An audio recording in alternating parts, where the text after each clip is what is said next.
السيد أنطونيو غوتيريش على جهوده الدؤوبة في تحقيق مبادئ ميثاق الأمم المتحدة وأهدافها. سيد الرئيس، تفتخر المملكة العربية السعودية بكونها عضوا مؤسسا لهذه المنظمة، وهي تبذل كل ما في وسعها by promoting respect for international law, enhancing international peace and security, and supporting multilateral cooperation. This position stems from our deep belief in the importance of the United Nations' role in today's world. Saudi Arabia is committed to the purposes of the United Nations stems from our deep belief in the importance of the United Nations' role in today's world. Saudi Arabia is committed to the purposes of the United Nations Charter and has responded to humanitarian calls. In doing so, the Kingdom has spared no effort in extending aid and doing so generously. Our country has provided over $141 billion in aid and assistance benefiting 174 countries. Mr. President, as the organization marks its 80th year, we emphasize the urgent need for it to become more capable and more efficient in keeping pace with development and finding the necessary approaches to resolve crises and put an end to conflicts, without deviating from its founding objectives, especially in the maintenance of international peace and security, without double standards or selectivity. The suffering of the Palestinian people and the unprecedented humanitarian crisis in Gaza that has officially been classified as a famine by the Integrated Food Security Phase Classification Report, IPC.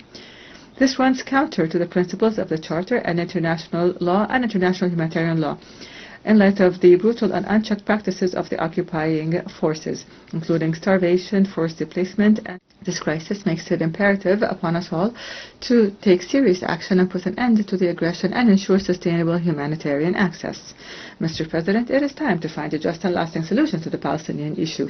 Military escalation will not achieve peace or security. The continued handling of the question of Palestine outside the frameworks of law and international legitimacy is what prolonged the violence and deepened the suffering.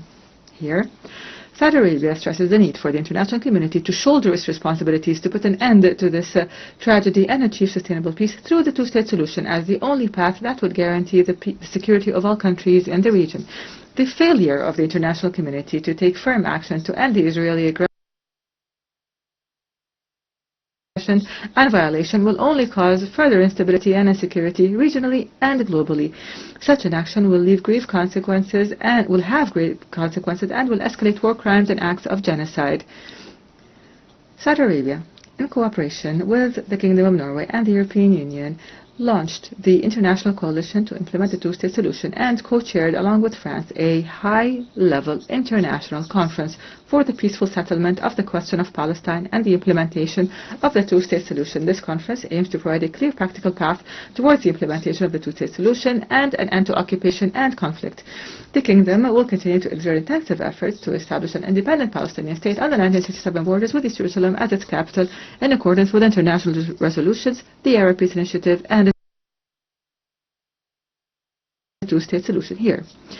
The Kingdom commends the international support given to the high-level international conference for the peaceful settlement of the question of Palestine and the implementation of the two-state solution. We welcome the United Nations General Assembly's adoption by an overwhelming majority of the New York Declaration on the peaceful settlement of the question of Palestine, the two-state solution, and the establishment of an independent Palestinian state. We welcome the growing number of countries recognizing the state of Palestine, including France, the UK, Canada, Australia, Portugal, Malta, Belgium, Luxembourg, Monaco, Andorra, and San Marino. Such recognition is an important step towards achieving the two-state solution and bolstering the path towards a just and lasting peace. We call on all states to recognize the state of Palestine and to support the implementation of the two-state solution. This would be in line with international law and will entrench peace and security in the region and the world. Saudi Arabia appreciates the Palestinian Authority's efforts to conduct important reforms. Such efforts require more support from the international community. Mr. President, we affirm our commitment to joint action based on mutual respect and the principles of international law, which boosts mutual confidence and lays the foundations for security, stability, and sustainable development. The Kingdom continues to strengthen ties of good neighborliness, respect for the sovereignty of states, and de-escalation, and contributes to achieving calm as a means to bolster security and stability in the region and the world. In this context, Saudi Arabia strongly condemns the Iranian attack on sisterly Qatar, which runs counter to our work to build ties of good neighborliness. Saudi Arabia condemns in the strongest of terms the continued Israeli aggressions in the region, including the recent blatant attack on sisterly Qatar. We call for international action to stop these violations. We call for international measures to put a stop to Israel's actions and to deter it from such criminal behavior that threatens the region's security and stability. Based on our firm conviction of the importance of regional security and stability and preventing a nuclear arms race in our region, the Kingdom of Saudi Arabia stresses the need to adhere to the non-proliferation regime to achieve a zone free of weapons of mass destruction in the Middle East. With respect to the right of states to the peaceful use of nuclear energies in accordance with international regulations, the Kingdom affirms that a diplomatic track is the way to address the issue of Iran's nuclear program and calls for positive engagement in negotiations and cooperation with the International Atomic Energy Agency. The Kingdom stresses the importance of protecting the security and freedom of navigation in the Red Sea, the Gulf of Aden, and the Strait, as they represent great importance to the global economy and regional international security. The Kingdom calls for strengthening international cooperation to combat terrorism by exchanging information, drying up its sources of financing, and limiting its propaganda campaigns that threaten the security and stability of societies. The Kingdom also warns of the dangers of the military uses of artificial intelligence applications and autonomous weapons, and the need to enact international laws regulating them.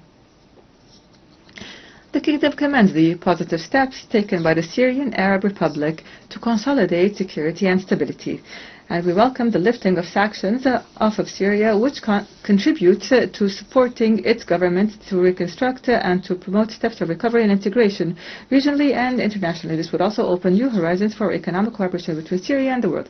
This would reflect positively on achieving stability, prosperity, and development for the brotherly Syrian people. The Kingdom stresses the need to stop the repeated Israeli aggressions on Syrian territory, and we support to everything that would contribute to the consolidation of Syria's security and stability, respecting its sovereignty and territorial integrity, and non-interfering in its internal affairs. The Kingdom reiterates its keenness to restore the security and stability of the Republic of Yemen, stresses the importance of reaching a comprehensive political solution, and its support for the United Nations efforts and relevant international resolutions.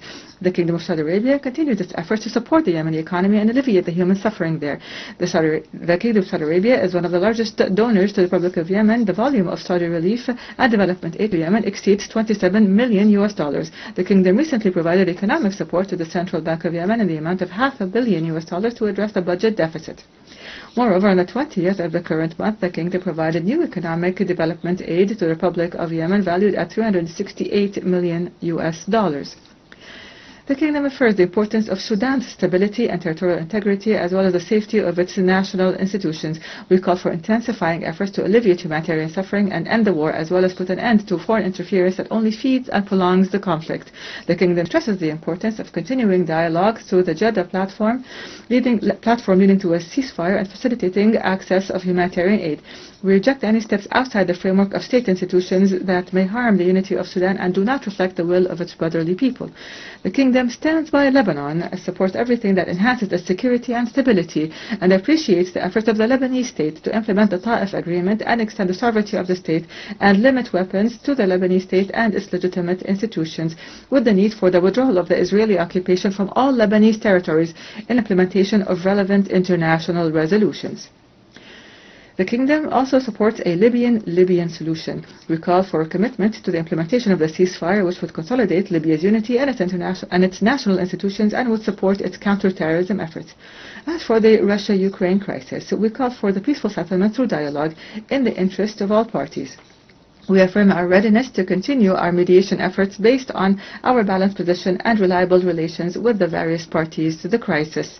In this context, the Kingdom hosted Russian, Ukrainian, American peace talks as part of our efforts to reach a political solution to this crisis, and in a manner that would enhance international peace and security. The Kingdom commends the response of Pakistan and India to diplomatic efforts and the wisdom of reaching an agreement that ends the tension between the two countries. We affirm our support to resolving differences through dialogue and peaceful means, based on the principles of good neighborliness and in a manner that would achieve peace and prosperity for the two countries and their peoples. Mr. President, a decade has since passed since the launch of the Kingdom's Vision 2030, which charted a long-term development path for the Kingdom, during which it established broad structural transformations at the level of the economy, society, and the government, through which we worked to empower youth and women, promote the values of tolerance, embrace innovation, and expand the horizons of international communication and cooperation. By the end of the year 2024, this plan has achieved 93% of its performance indicators in terms of programs, strategies, and interim targets, and has even exceeded them. The rate of unemployment among Saudis has decreased to 6.3% today compared to 12% in 2016. The participation of women in the labor market increased to over 36%, and the value of the public investment fund's assets has reached $913 billion by the end of 2024, while the contribution of non-oil activities to the real GDP reached 56%. Within the framework of its Vision 2030, the Kingdom continues to complete the march of progress to develop its human capabilities and strengthen its international partnerships to represent a leading development model in national transformation and to build a more prosperous and inclusive future. Mr. President, the Kingdom of Saudi Arabia stresses the importance of strengthening international cooperation to reduce the effects of climate change within the framework of relevant international agreements by adopting a balanced and comprehensive approach to energy transition paths. This takes into account the three main pillars required to achieve sustainable development, namely maintaining energy security, providing it at an affordable cost, and maintaining environmental sustainability. In this context, the Kingdom has launched a number of pioneering initiatives based on the circular and balanced carbon economy approach, most notably the Saudi Green Initiative at the national level and the Middle East Green Initiative at the regional and international levels. This reflects the Kingdom's commitment to climate action from a comprehensive perspective that takes into account development and the environment. The Kingdom also emphasizes the importance of not excluding any energy sources and calls for realistic and comprehensive transition paths. In addition to having advanced technologies that have enabled it to be one of the countries with the lowest carbon and methane emissions in oil and gas production, the Kingdom is playing a leading role in investing in hydrocarbon emissions management technologies, especially technologies for carbon capture, utilization, and storage, CCUS, which allows for the efficient use of resources while reducing the environmental impact, thus contributing to the protection of the global climate system. In the same context, the Kingdom is investing in all innovative technologies that contribute to reducing and addressing greenhouse gas emissions, including the expansion of renewable energy projects, increasing energy efficiency, and the production of clean hydrogen, including green hydrogen, along with nature-based solutions such as large-scale afforestation and the protection of terrestrial and marine ecosystems, confirming the Kingdom's commitment to sustainable development and achieving a balance between development and the climate. Mr. President, as part of the Kingdom of Saudi Arabia's commitment to ensuring the sustainability of water resources and making them available to all, His Royal Highness Prince Mohammed bin Salman bin Abdul Aziz Al Saud, Crown Prince and Prime Minister, announced the establishment of the Global Water Organization based in Riyadh with the aim of developing international cooperation to address water challenges in an integrated manner through the exchange of experiences and the promotion of empowerment, innovation, and research and development. This would contribute to putting water issues at the top of the international agenda. The Kingdom has provided more than $6 billion of funding to countries on 4 continents to support their water projects. The Kingdom looks forward to contributing to the achievement of the Sustainable Development Goals aimed at ensuring water availability and achieving a comprehensive impact that paves the way for a safe and sustainable water future for all. Mr. President, within the framework of environmental protection and combating desertification and drought, the Kingdom has more than quadrupled the area of protected areas so that it currently exceeds 80% of the Kingdom's area, and we aim to reach the 30% mark by 2030. The Kingdom has also adopted a new waste management system to exclude 90% of this waste through recycling and the utilization of waste, which would contribute to the protection of terrestrial and marine environments and the reduction of plastic pollution. The Kingdom has also launched a Saudi Green Initiative to rehabilitate 40 million hectares of degraded land, and the Middle East Green Initiative, which was joined by 30 Arab, Asian, and African countries to strengthen joint efforts to rehabilitate 200 million hectares of degraded lands. The Kingdom hosted the 16th Conference of the Parties to the United Nations Convention to Combat Desertification, COP16, with the participation of more than 170 countries and about 90,000 participants from representatives of international organizations, scientific institutions, civil society associations, and the private sector. The conference witnessed the launch of dozens of initiatives, the most important of which are the Early Warning of Dust Storms Initiative and the Business Sector for Earth Initiative to enhance the role of the private sector in land conservation, and the Riyadh Global Partnership Initiative to enhance drought preparedness in 74 countries around the world, which is the first global initiative of its kind concerned with proactive preparedness for drought before it occurs. During the conference, regional financial institutions announced an allocation of $12.5 billion to reduce land degradation and the effects of drought. In conclusion, Mr. President, the Kingdom believes that we have no choice but to work hard and responsibly with our partners in the international community to consolidate the principles of mutual respect and strengthen the rules of international law in a way that contributes to building trust between countries and would avoid the scourge of conflict for future generations. We believe that the path to a more stable and prosperous world passes through sincere cooperation and constructive dialogue and joint action for the security and sustainable peace for all. May God's peace and blessings be upon you.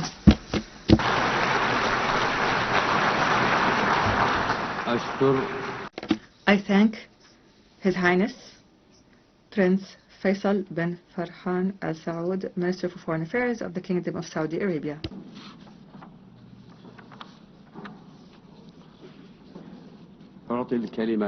I now give the floor to His Excellency Vivian Balakrishnan, Minister for Foreign Affairs of Singapore.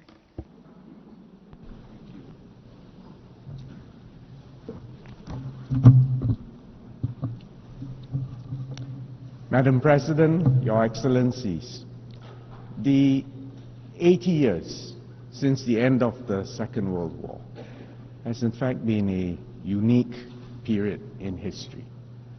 The first half of the 20th century was amongst the bloodiest periods known to mankind. However, the victors of World War II were most unusual. Instead of collecting the spoils and imposing their wills on the vanquished, they decided that it was in their own enlightened self-interest to build and underwrite a system where sovereign equality, territorial integrity, and political independence of each nation, big or small, would be protected, where the interactions of states in security, trade, development were founded on a set of commonly agreed rules, international law, and trust. The ultimate goals were peace and prosperity and progress for all. And the centerpiece of this was the United Nations and the UN Charter. The UN Charter that provided the framework to govern interactions between sovereign states. The International Court of Justice stood as the principal judicial organ of the UN, offering states a forum to settle disputes under the rule of law peacefully. For small states, it was a world that operated on principles and international law, where might did not make right. The stability and predictability offered by this system allowed all countries to develop their economies, to leverage on one another's strengths, and to accelerate development. There was unparalleled dissemination of technology, of ideas, and intellectual property. Trade grew significantly, and companies built global supply chains based on the principle of comparative advantage and efficiency. And Singapore, as a tiny city-state in the heart of Southeast Asia, a small and open economy, we rode on these megatrends. And that's why in 60 years, a hardworking and disciplined people have built our per capita GDP from $500 in 1965 to around $85,000 today. This multilateral system, founded on international law, also helped us to manage the global commons.